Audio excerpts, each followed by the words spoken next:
৮ ঘণ্টা পর স্বাভাবিক হয়েছে উত্তরবঙ্গের জ্বালানি তেল সরবরাহ।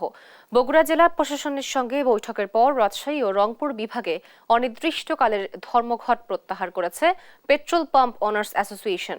সভা শেষে অ্যাসোসিয়েশনের রাজশাহী বিভাগীয় সাধারণ সম্পাদক আব্দুল জলিল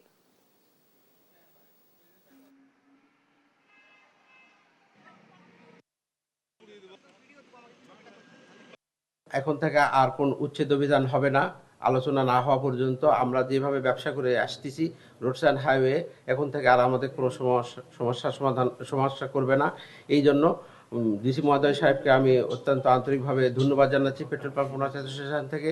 এবং আপনারা যারা আমাদের প্রতি সমবেদনা জানায় পেট্রোল পাম্প বন্ধ করেছেন, ডিপো বন্ধ করেছেন, আপনাদের কাছে জোর আকুল আবেদন করতেছি, আপনারা ডিপো খুলে দেন এবং আপনারা স্ব ব্যবসায় হয়ে যান, শুরু করেন। দর্শক, ৮ ঘণ্টা পর স্বাভাবিক হয়েছে উত্তরবঙ্গের জ্বালানি তেল সরবরাহ। এ বিষয়ে আরো জানাতে বগুড়া থেকে সরাসরি যুক্ত হচ্ছেন সহকর্মী সঞ্জু রায়। সঞ্জু, কখন এই সিদ্ধান্ত হয়েছে এবং জ্বালানি তেলের সরবরাহ স্বাভাবিক কিনা বিস্তারিত কি তথ্য রয়েছে আপনার কাছে জানাবেন? তো অবশেষে ৮ ঘন্টা পর কিন্তু স্বস্তির খবর মিলেছে। প্রত্যাহার করা হয়েছে পেট্রোল পাম্প ওনার্স অ্যাসোসিয়েশনের ডাকা ধর্মঘট। এই প্রত্যাহারের ঘোষণার সাথে সাথেই কিন্তু স্বাভাবিক হয়ে গেছে প্রতিটি পেট্রোল পাম্পে তেল সরবরাহ, পরিবহন এবং তাদের যে বিপণন, এর মধ্য দিয়ে কিন্তু একদিকে যেরকম স্বস্তি পেয়েছে সাধারণ মানুষ, এবং এই ঘোষণার সাথে সাথে পেট্রোল পাম্পের যারা সংশ্লিষ্ট তারাও কিন্তু তাদের কর্মে ফিরে তারাও স্বস্তি প্রকাশ করেছে।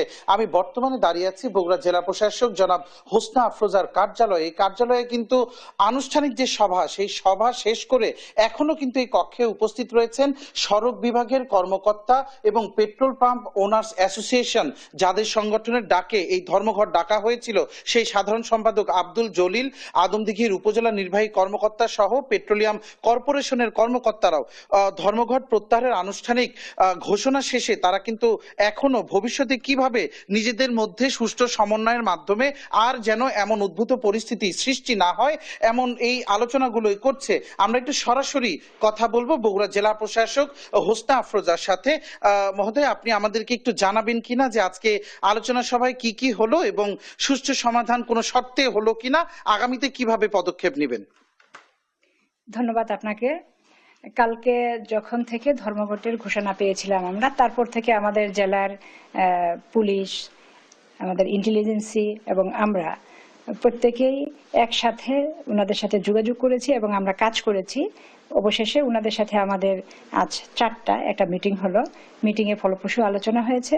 ওনাদের যেই পাম্পগুলা ক্ষতিগ্রস্ত হয়েছে সেগুলো আমাদের তদন্ত কমিটি গঠন করেছি। তদন্ত কমিটির রিপোর্ট আসলে ওনারা ক্ষতিগ্রস্ত হয়ে থাকলে সেই ক্ষতিপূরণের ব্যবস্থাও আমরা করব। এই আহ্বানে ওনারা মূলত সাড়া দিয়ে ধর্মঘট প্রত্যাহার করেছেন। ধন্যবাদ আপনাকে। আমরা একটু সরাসরি কথা বলার চেষ্টা করব। পেট্রোল পাম্প ওনার্স অ্যাসোসিয়েশনের সাধারণ সম্পাদক আব্দুল জলিল এখানে উপস্থিত আছেন। আপনার সাথে একটু কথা বলবো যে আসলে ৮ ঘন্টা পর ধর্মঘট প্রত্যাহার হলো, আপনার প্রশাসনের কাছে কোনো প্রত্যাশা আর আছে কিনা? ধন্যবাদ আপনাকে। প্রশাসন আমাদের যে হেল্প করেছেন আমরা অনেক খুশি এবং আনন্দিত। উনি আমাদের সবকিছু মেনে নিয়েছেন। আর কোনো উচ্ছেদ অভিযান হবে না, এখন থেকে স্থগিত থাকবে। আমাদের স্বাভাবিক ব্যবসা বাণিজ্য করার পূর্ণ নিশ্চয়তা দিয়েছেন। এই জন্য আমি এখানে উপস্থিত আছেন জেলা প্রশাসক, আমার থানার ইউনো সাহেব এবং রোডস অ্যান্ড হাইওয়ে এক্সচেঞ্জ সাহেব আছেন এবং 3 কোম্পানির এরিয়া ম্যানেজার আছেন। এনাদের কঠোর পরিশ্রম এবং একত্রতার সাথে সবাই মিলে আমরা এত সুন্দর একটা পরিবেশের মাধ্যমে হরতালকে উড্র করে মানুষের স্বাভাবিক জীবনযাপন ভাবে ব্যবসা করা এবং সুন্দরভাবে হরতালকে উড্র করার জন্য সবাইকে ধন্যবাদ জানিয়ে আমি আমার বক্তব্য শেষ করছি। আসসালামু আলাইকুম। তো আপনি শুনছিলেন আসলে এই ৮ ঘন্টার ধর্মঘটে উত্তরের যে 16টি জেলা, রাজশাহী এবং রংপুর বিভাগের যে জেলাগুলো রয়েছে, সকাল থেকেই সাধারণ মানুষের যে ভোগান্তি তা কিন্তু চরমে ঠেকেছিল। সাধারণ মানুষ কখনোই প্রত্যাশা করে না এমন ধর্মঘট, জনগণের ভোগান্তি হয় এমন কর্মসূচি যেন কোনো সংগঠন না নেয়, যে কোনো সমস্যা যেন সুষ্ঠু আলোচনার মধ্য দিয়ে সকলেই যেন সমাধানে আসে, এটি প্রত্যাশা ব্যক্ত করেছেন সকল মহলের প্রতিনিধিরা। এবং প্রশাসনও কিন্তু সকলকে জানিয়েছেন যে যাদেরই যে দাবি থাকুক না কেন, যে কোনো কর্মসূচিতে যাওয়ার আগে তাদের সাথে যেন তারা একটিবার হলেও আলোচনা করে। তোয়া ধর্মঘট প্রত্যাহার হয়েছে, এটি স্বস্তির খবর। এই খবরের মধ্য দিয়েই আজকে বগুড়া জেলা প্রশাসকের কার্যালয় থেকে আমার কাছে এটি ছিল সর্বশেষ। সঞ্জু, আপনাকে ধন্যবাদ। 5 ঘন্টা পর স্বাভাবিক হয়েছে উত্তরবঙ্গের জ্বালানি তেল সরবরাহ। এ বিষয়ে বিস্তারিত জানাচ্ছিলেন আমাদের সহকর্মী সঞ্জু রায়।